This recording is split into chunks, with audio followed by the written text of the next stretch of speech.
రేవంత్ రెడ్డి గారి ప్రభుత్వం గత 8 నెలలుగా లక్షలాది మంది రైతుల జీవితాలతో చెలగాటమాడుతూ ఉన్నది. సరిగ్గా ఇదే రోజు పోయిన సంవత్సరం ఎక్కడైతే ఈరోజు మేము నిల్చొని ఉన్నామో లోవర్ మానేర్ డ్యాంలో 12 పైచిల్కు టీఎంసీలు ఆనాడు, అంటే సగానికి పైగా కెపాసిటీ ఆనాడు లోవర్ మానేర్ డ్యాంలో ఉండేది. సరిగ్గా ఇంకో 5 రోజుల తర్వాత పంపింగ్ అనేది టైంకి చేయడం వల్ల ఎల్ఎండి 24 టీఎంసీలు కూడా ఆనాడు మేము నింపి రైతుల గుండెల్లో ఒక భరోసా నింపగలిగినాం.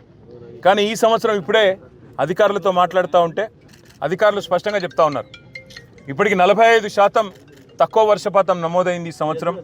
భవిష్యత్తులో సెప్టెంబర్ మాసం దాకా వర్షాలు కురిసే అవకాశం ఉన్నా దానికి గ్యారంటీ లేదు.